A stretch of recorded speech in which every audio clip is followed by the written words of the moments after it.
वृंदावन के शतक में लिखा है, यत्र प्रविष्टो सकलोपि जंतु आनंद सच्चित घनताम उपैति। वृंदावन की सीमा में प्रविष्ट हो जाने के बाद एक छोटे से छोटा कीट भी ठाकुर जी का स्वरूप होता है। पढ़ते हम सब हैं, सुनते अब सब हैं, मानता कोई नहीं। हम आपको डांट नहीं रहे, अपने ऊपर भी लागू करते हैं। हमारे मन में भी कई चीजों के प्रति नहीं आती भावना कि इसमें परमात्मा है। दोनों को करना है चेंज, मुझे भी आपको भी। धीरे धीरे धीमे धीमे सब में ठाकुर जी की भावना रखना प्रारंभ करो। श्रीनाथ जी इधर भी हैं, श्रीजी बाबा इधर भी हैं, लाडली जी यहां भी हैं, हमारे राधारमण जी इधर भी हैं। सर्वम खलु इदं ब्रह्म। तो पहला सत्य, दूसरा चैतन्य। जड़ हो, कैसी भी वस्तु हो, लिविंग थिंग हो, नॉन लिविंग थिंग हो, सब में ठाकुर जी हैं। भले ही सबके सामने प्रणाम मत करो, पर मानसिक प्रणाम तो कर ही लिया करो, इनमें भी ठाकुर जी। और अंतिम है आनंद। जीवन में कैसी भी स्थिति आ जाए, आप चित्त से अगर आनंदित रहते हैं तो एक प्रकार से आपके चित्त में श्री ठाकुर जी रहते हैं। जरा सी एक घटना हो जाती है, जरा सी कोई परेशानी आ जाती है, सिर पकड़ के बैठ गए, हाय राम जी का है गो, अरे अब कैसे होगा, अब क्या होगा, अब क्यों होगा, चिंता करने लगे, फोन घुमा रहे हैं, इससे पूछ उससे पूछ, ये कैसे। जरा सी बात पर इतनी विचलनता जिनको होती है, वो एक प्रकार से बुद्ध पुरुषों के सामने ये प्रमाणित कर रहे हैं कि उनके चित्त में ठाकुर जी नहीं है। ठाकुर जी होंगे तो कैसे होंगे। कोई घटना घटी, आपको फोन आया कि भैया आपके घर में या आपके परिवार में या आपके व्यापार में ऐसा ऐसा कुछ हो गया। सुन करके अच्छा कोई बात, अभी हमको 1 घंटा फोन मत करना, हाँ संभालो, थोड़ी देर बैठे हैं, श्री कृष्ण गोविंद हरे मुरारे, हे नाथ नारायण वासुदेव। हे ठाकुर जी, हे श्री जी, निश्चित ही आप कोई मंगल विधान सोच के बैठे हैं और उसी मंगल विधान को पूर्ण करने के लिए आपने ये कुछ लीला रची होगी। सब मंगल में होगा, मुझे कोई चिंता नहीं है, बस चाहे जो हो जाए आप हमसे दूर मत जाना, आप हमसे दूर मत होना। व्यापार में कोई खपत हो जाए, परिवार में कोई रूठ जाए, कुछ हो जाए, श्री जी ठाकुर जी से प्रार्थना करना, हे श्री जी ठाकुर जी, आप सब मंगल सोचते हैं, जो विचार है आप सब कीजिए, पर बस आप दूर मत होना। बिल्कुल निश्चिंत रहो, कोई दिव्य महापुरुष हैं, आए हैं कथा सुनना, बस इनको भी पंखे का तो पता ही हो।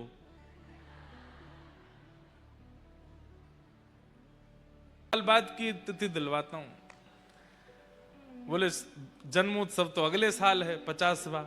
मैंने की कोई नहीं, हम 53वें जन्मोत्सव में करेंगे कथा। मन थोड़ा कम लगता है और शायद यही एक स्थिति होगी जिसके कारण अब कथा करते हैं, थोड़ा असर तो जीवन में पड़ता है ना, तो व्यवहारिक पारिवारिक व्यवहारिक जो क्रियाएं होती हैं उनमें कम रुचि बनती है। बनेगी ही, इतनी कथा कहते हैं, ठाकुर जी की सेवा करते हैं तो कुछ तो असर पड़ेगा ना। और भी कई ऐसी स्थितियां हैं जिनमें रुचि कम लगती है, तो ये होता ही है। ठाकुर जी जिसको अपने पास खींचने लगते हैं धीरे धीरे, वो धीरे धीरे संसार की कई स्थितियों से अलग होता चला जाता है, थोड़ा विलग होता चला जाता है।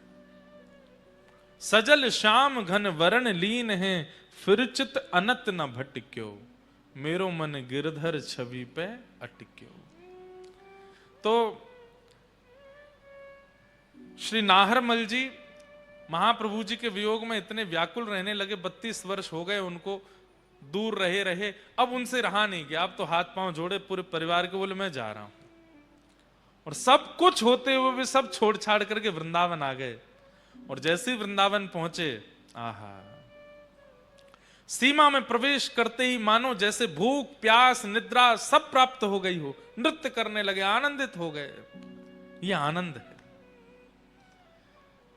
आज सोने में आनंद आता है, खाने में आनंद आता है, पीने में आनंद आता है, पर वो आनंद नहीं, वो सुख है। बिना निद्रा के, बिना भोजन के, बिना पानी के आपको सुखी करने की सामर्थ्य केवल ठाकुर जी के धाम और ठाकुर जी की लीला और ठाकुर जी के दर्शन में है। निद्रा की इच्छा नहीं होगी। सुबह सुबह 4 बजे मंगला दर्शन होते हैं, 3 बजे लोग पहुंच जाते हैं। सोते कब हैं? सोए कब? हमारे श्री प्रेमानंद जी महाराज 2:30 बजे, 3 बजे, 4 बजे निकल पड़ते हैं। पहले तो 2:30-3 बजे निकलते थे। मैं कहता बाबा सोए कम है, कब सोते हैं? उठ जाते हैं, उठ करके फिर पूरे दिन का उनका क्रम है बहुत कम। निद्रा कम हो जाती है, भोजन कम हो जाता है, जल कम हो जाता है, व्यवहार कम हो जाता है, लेकिन मुखमंडल का तेज, हृदय का आनंद, वाणी में सरसता और बस उपस्थिति से सबके चित्त में सकारात्मकता सब प्रकट हो जाती है। क्यों? क्योंकि चित्त में आनंद है। और वो आनंद तभी प्रकट होता है जब ठाकुर जी वर्ण करते हैं। आपके वर्ण करने से नहीं होगा। आप कितनों पकड़ो ठाकुर जी को, ठाकुर जी आपको पकड़ लें। सब छोड़ छाड़ करके वृंदावन आ गए और वृंदावन आकर के नाहरमल जी ने जैसे ही श्री राधा वल्लभ जी के दर्शन किए, पितृवंश महाप्रभु के दर्शन किए, बस नेत्रों से अश्रुपात होने लगा। अब भले ही मेरे प्राण निकल जाएं। क्यों? सर्वस्व प्राप्त हो गया। महाप्रभु जी बोले, अरे नाहरमल तू काय को आ गए हो? सब तो हतो तेरे पास देव बंद में, परिवार आदि सब। बोले सब हते, आप नहीं थे। सब थे, राधा वल्लभ जी नहीं थे, इसलिए आ गया। तो आनंद किसको कहते हैं? जहां सीमा पार हो जाए, लिमिट क्रॉस हो जाए, अवधि पार हो जाए और तब भी आनंद घटे ना, तब भी वह प्रसन्नता घटे ना, उसको आनंद कहते हैं। और वही श्री कृष्ण है। पानी पूरी अच्छी लगती है, 10 पानी पूरी खा लो, 11 खा लो, 12 खा लो, 13वीं 14वीं में यम दिखने लगेंगे, ठाकुर जी नहीं दिखेंगे। रसगुल्ला बढ़िया लगते हैं, 6-7 खा लो, 8वें 9वें में यमदूत दिखने लगेंगे।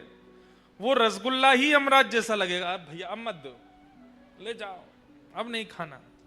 पर ठाकुर जी की भक्ति, ठाकुर जी की कथा, 3, 4, 5 घंटे निकल गए अगर कथा सुनते सुनते, उसके बाद घड़ी देख के चौंक जाएंगे, अरे 5 घंटे हो गए, मैं बैठा ही हूं, मैं सुन ही रहा हूं, मैं कैसे सुन सकता हूं? और उस समय पर अपने आप पर आश्चर्यचकित होकर के आपके नेत्रों से अश्रुपात हो जाए, वही आनंद है, वही श्री कृष्ण है। जहां अवधि पार हो जाए फिर भी सुख लगे, वही श्री कृष्ण। ऐसे भगवान के 3 रूप हैं, सत्य, चैतन्य और आनंद। 3 भगवान के कर्म हैं, विश्व की उत्पत्ति, पालन और संहार। उत्पन्न करना, फिर उसको पालन करना, अंत में संहार कर देना। तापत्रय विनाशाय, 3 प्रकार के तापों का जो नाश करते हैं, ऐसे श्री कृष्ण को हम बारंबार प्रणाम करते हैं। श्री कृष्णाय वयम नमः। बंधुओं, महात्म की चर्चा में सबसे पहले सौनकादि ऋषि 88,000 सौनकादि ऋषियों ने सूत जी महाराज से प्रश्न किया, भगवान भगवत प्राप्ति का कलिकाल में सर्वोत्कृष्ट साधन क्या है? ठाकुर जी को प्राप्त करने का कलयुग में सबसे श्रेष्ठ साधन क्या है? तब श्री सूत जी महाराज कहते हैं, श्रीमद् भागवती वार्ता, भागवत की कथा। आप चाहे हम खुद अनुष्ठान करते हैं, खुद यज्ञ करते हैं, खुद सब कुछ करते हैं, पर सबकी एक अवधि है, उतना ही करते हैं, पर बाकी